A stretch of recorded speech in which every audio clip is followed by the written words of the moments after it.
The Mental Health Monday Project is brought to you by Medfield TV and Medfield Coalition for Suicide Prevention, a Medfield Foundation initiative, as administered by Medfield Youth Outreach to alleviate stress and promote mental health awareness. Hi, on today's episode of the Mental Health Monday Project, staff and librarians from the Medfield Public Library are going to be giving book recommendations. Reading improves language and communication skills, and in addition, it can help with mental health by giving you the experience of imagining stories from other people's points of view, which can improve empathy, flexibility, and creativity. And in a study done in 2009 showed that by reading just for 6 minutes, measurably improved the stress levels of adults by allowing them to be fully immersed and distracted by a story. So we hope you enjoy.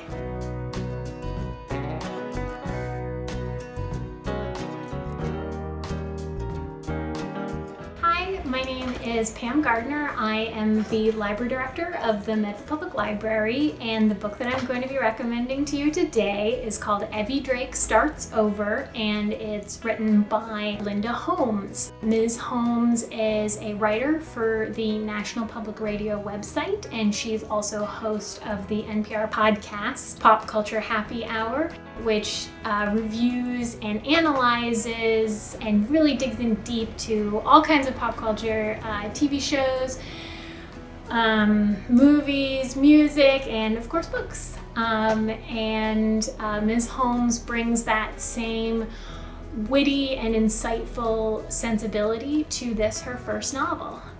It is a romance novel. It follows the journey of the female protagonist, Evie Drake, as she really suffers some very complicated grief over the death of her husband, whom she had a far less than perfect. She had a complicated relationship with him before he passed away. She is a young widow who allows into her life and as a lodger into her home a former pro baseball player, Major League Baseball player, who has quit the major leagues because he has come down with a case of the yips, which as a pitcher means that he can no longer throw well, certainly not up to major league standards, and that's due to a mental block. So it explores again these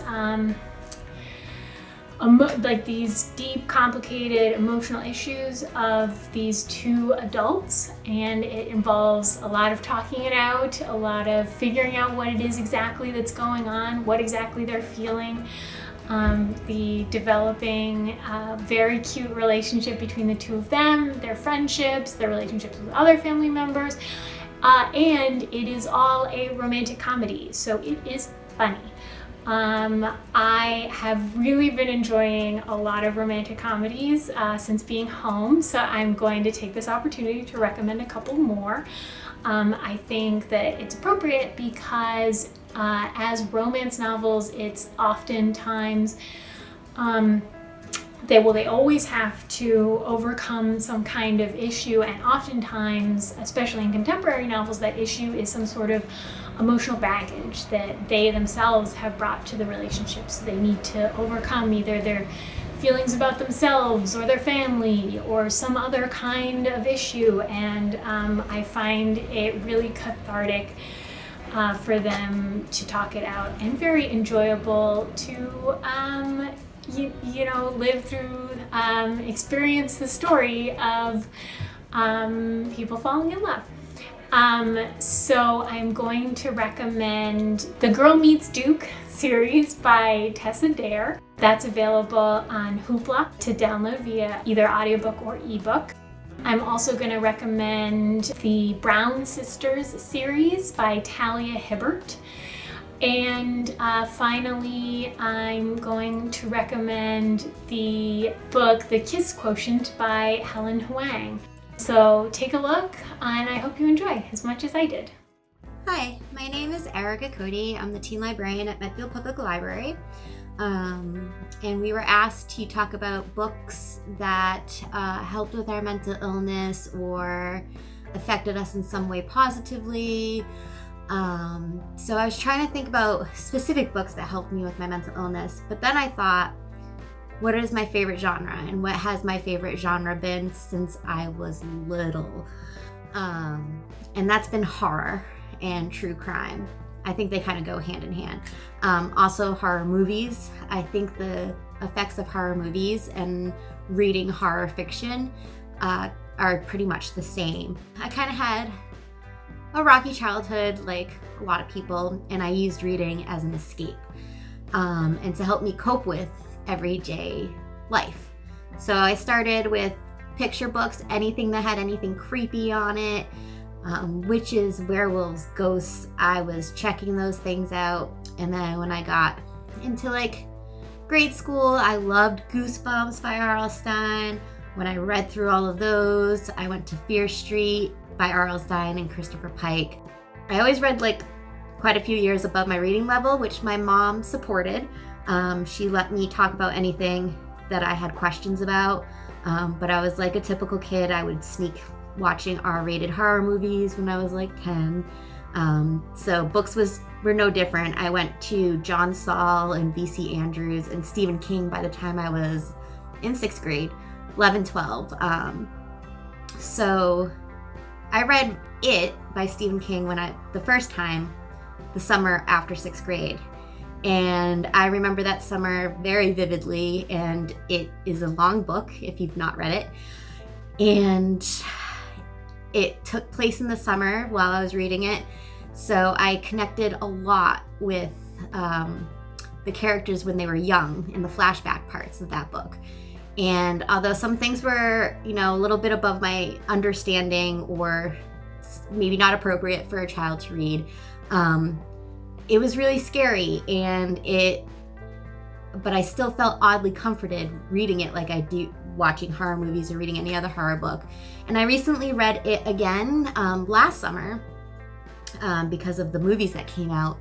And reading it as an adult versus a child was a very different experience.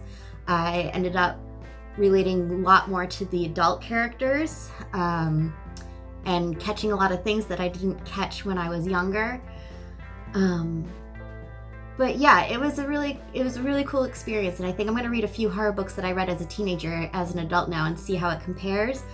But in general, I think horror and true crime helps you if you have mental illness or anxiety and depression. I have anxiety and depression, and it's a coping skill for me because it takes me away from my everyday life, from my worries, and you're immersed in something else.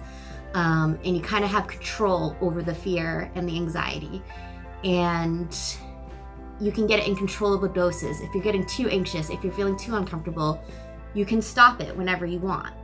But also, it can be like an exposure therapy where you can like get comfortable with those feelings or sit with those feelings with anxiety and just figure out different coping strategies from like breathing exercises or I don't know, anything, and apply it to real life situations.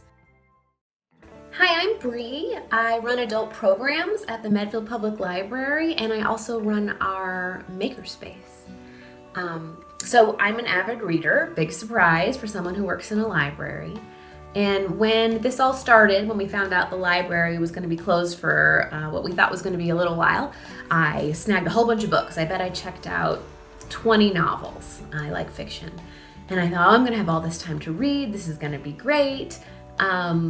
And now 3 months later, I have read 2 of them. And they were both by the same author because I really liked that book. But I have tried to read others and just couldn't get into any of them. My focus is totally shot right now. I think like a lot of us, I'm feeling some extra anxiety right now. I'm feeling distracted, not knowing what's going to happen. It's a scary time.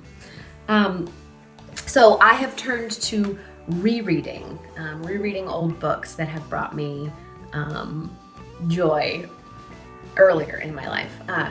So my boyfriend is also a rereader, and he's been rereading his favorite series of books. There's like 30 books in this fantasy series. They all center around the main character, and he says that reading these books is sort of like hanging out with an old friend. And I know he really feels that way because he doesn't say, I'm gonna go read right now. He says, I'm gonna go spend some time with Drizzt. That's the character's name. I think that's really sweet, and I like looking at it that way. It's not actually how I feel about rereading. So I went poking around on the internet to see what other people had to say about rereading as an exercise, and it seems like there's two schools of thought. So one of them is that rereading a book that you've read before when you were younger in a different time of your life can be really insightful, a really introspective experience, because you might interpret the plot differently, you might interpret the symbolism differently, you might identify with different characters or different storylines than you did before. And I have definitely had that experience rereading a book, but I don't reread to have that experience. It's not what I'm looking for. So I'm definitely in the second school of thought about rereading, and that is that reading an old favorite is just comforting. So that's why I do it. And I actually found a great quote about that. It's by Larry McMurtry, and he said, "If I once read for adventure, I now read for security. How nice to be able to return to what won't change." And that really hits the nail on the head for me right now. Like, that is what it's about. It's security. It's knowing what's going to happen. It's knowing how we get there, but still enjoying the story. So I'm actually stepping it up a notch on the rereading, and I am re-listening to audiobooks. I really love listening to audiobooks, new ones and ones that I've listened to before, but it's really nice to be read to. There's a reason why we read to kids at bedtime. It feels good, it's comforting, and it also allows me to do other things while I'm reading, so it feels good, like I'm multitasking. I haven't been as productive as I would have liked during this time, so yeah, it feels good to feel like I'm getting something done. But for me, listening to a story that I've read before, I can engage with the story, I'm interested in it, I'm enjoying it, but I don't have to pay super close attention because I already know what's going to happen. So listening to that audiobook, it like fills that little corner of my mind that wants to wander. And while sometimes a wandering brain is good, it allows for creativity and new ideas and, thinking about the future, making plans. Right now, it's nice not to have a wandering mind because it's easy for my mind to wander into a dark place. So listening to these books it protects me from that, which is really nice. And it's really good for if I'm trying to do something creative, I'm trying to work on an art project or something, to keep that dark place away. Because when you're trying to be creative, sometimes for me, I naturally go there, and I don't want to do that right now. I'm trying to focus on being optimistic and positive change for the future, and keeping my glass half full. So I'm going to leave you with one more thing. I have another book that I return to over and over again. I'd show you the cover, but the cover fell off a really long time ago. The inscription says, "With love on your birthday" in 2001. So I've had this book for a long time. It's a book of poetry by Rumi, who was a mystic poet. He was born in, they think, the year 1207. So these are some old poems. And I love these because while Rumi really experienced like the full gamut of emotions in life, he was a very strongly feeling human. He just found joy in being alive. That's how I interpret a lot of these poems. So this one is called The Guest House. This being human is a guest house. Every morning a new arrival. A joy, a depression, a meanness, some momentary awareness comes as an unexpected visitor. Welcome and entertain them all. Even if they're a crowd of sorrows who violently sweep your house empty of its furniture, still treat each guest honorably. He may be clearing you out for some new delight. The dark thought, the shame, the malice, meet them at the door laughing and invite them in. Be grateful for whoever comes, because each has been sent as a guide from beyond. Thanks for listening. Hi, I'm Bernadette Foley. I'm the Children's Librarian at the Medfield Public Library, and I'm happy to contribute to the Mental Health Monday project. Today, I want to share with you a few of the books that we have in the children's department on the topics of mindfulness, meditation, yoga, appreciating ourselves, appreciating each other. And these are all things that children and adults right now can use gentle reminders about, that these are okay things to do for ourselves and to be aware of. And reading books is a wonderful, enjoyable way to reconnect with these practices. The first book I want to share is called Here and Now. It's by Julia Dinos, and it's illustrated by E.B. Goodale. And this picture book is a beautiful story about the here and now, about all the things that are going on in the moment that maybe we don't think about all the time. Things as big as what's going on in the cosmos and in outer space, or going on under the ground below our feet, going on inside our minds, as well as just the everyday things going on in our homes, the phone ringing, cars driving by outside.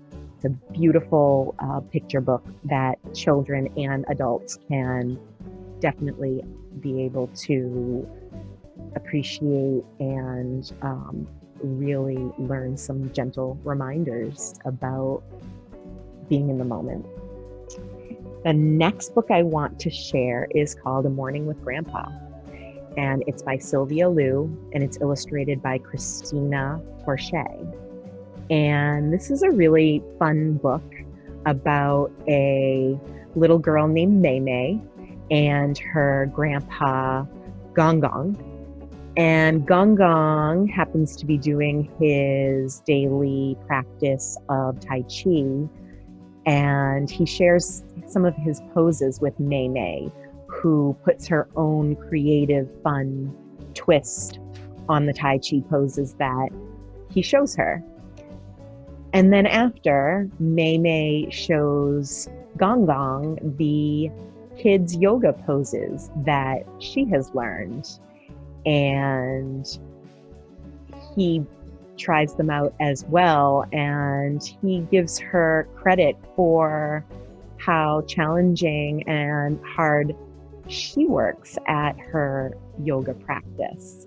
And it's just a really nice celebration of young and old family coming together to share these peaceful, healthy practices, learning new things together.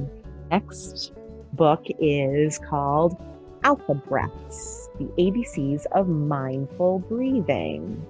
And this book is written by Christopher Willard and Daniel Reichenstaffen, and it's illustrated by Holly Clifton Brown. And this is an ABC book. It's an alphabet book. And on each page is a letter of the alphabet and a corresponding breath named with that first letter. So for example, A is for alligator breath. And you do this breath by opening your arms up, arms wide like alligator jaws, and then snapping them shut on the out breath. Another fun example is teddy bear breath, F for T. And in this one, it shows a picture of a child laying down with a teddy bear on their stomach. And for the breath, you notice your teddy bear rising up and down as you take your in-breath and out-breath. And lastly, there is ice breath for the letter I. For this one, it shows a picture of a little boy sitting on an iceberg, and it tells you to sit as still as if you were frozen on ice, and to notice how your body still can move with your in and out breath, even when you are frozen as if on ice. So of course, there's one for every letter, A through Z. This is a really fun way to make mindful breathing activities fun for kids. And the last book I want to share is called I'm Gonna Push Through by Jasmine Wright and with art by Shannon Wright. And this book, it was inspired by a mantra that a third grade class came up with called I'm gonna push through, in response to when they were asked how they were going to show their own power, how they were going to affirm that they have choices and that choices that can be good for them. And this inspired a worldwide movement,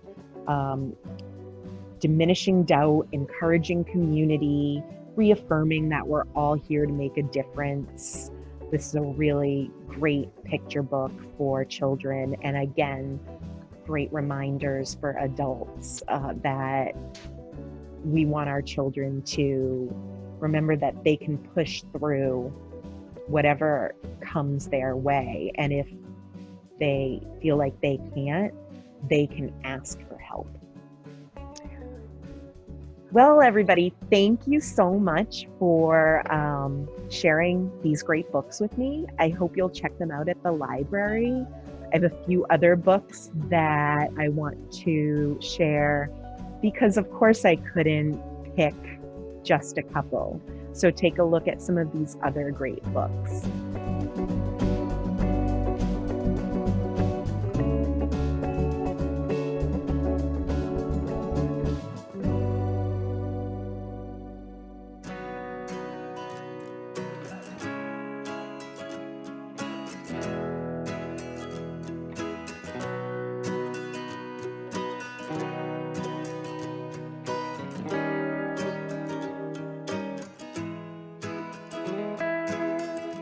Hello, I'm Shelley Cassidy. I am one of the children's librarians at the Medfield Public Library, and I'm happy to contribute to Medfield TV's Mental Health Monday program. My book recommendation is this book called 29 Gifts by Cami Walker, and the book is about Cami Walker's story. This person was diagnosed with a very serious illness when she turned 33 years old, and she was really scared. But then she met someone and got an uncommon prescription of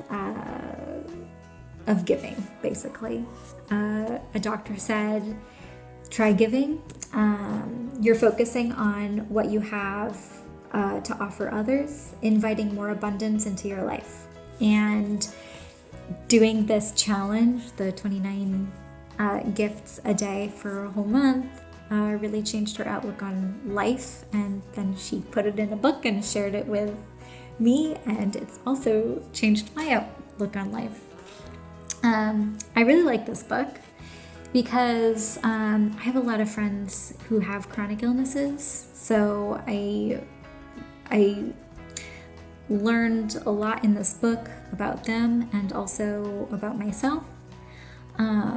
this book reminds me that it is better to give than to receive. I always love giving because I'm not just giving, I'm also receiving. I feel like when I give anything, whether it be flowers, the gift of time, kind words, or a good deed, it benefits both the receiver but also the giver. It gives me that good feeling that I helped someone out or made someone's day a little better. I think by focusing on what we have to give to the world, we cultivate gratitude and a sense of abundance. And that's why I recommend this book. I hope you like my recommendation, and I hope that if you do read this book that you enjoy it as much as I did. Thank you. Thank you for watching this episode of the Mental Health Monday Project. Please, to access any of the books that we have recommended, check out our website for access to our online ebook and audiobook resources. So that's Overdrive, which can also be found on the Libby app on mobile devices, and also Hoopla, which is another app that has ebooks, audiobooks, movies, and music. Also, check out our website for more information about our currently ongoing hold takeout service, so you can get physical books from the library. You just have to place them on hold and then make an appointment to pick them up. Again, visit our website, medfieldpubliclibrary.org, or give us a call. Our number is 508-359-4544 for more information, and we can help you out there. We can help you with more book recommendations. We're here to help. We're also going to be continuing our virtual programs throughout the summer. So we have virtual programs for kids, teens, and adults. So check out our website and our Facebook page, which is at facebook.com/Medfield Public Library for more information on that. And starting June 28th, we're going to be starting Kids Summer Reading. So again, check out our website and Facebook for more information on that. And we're going to be starting Teen Summer Reading shortly after that. So thank you so much for watching. I hope you enjoyed.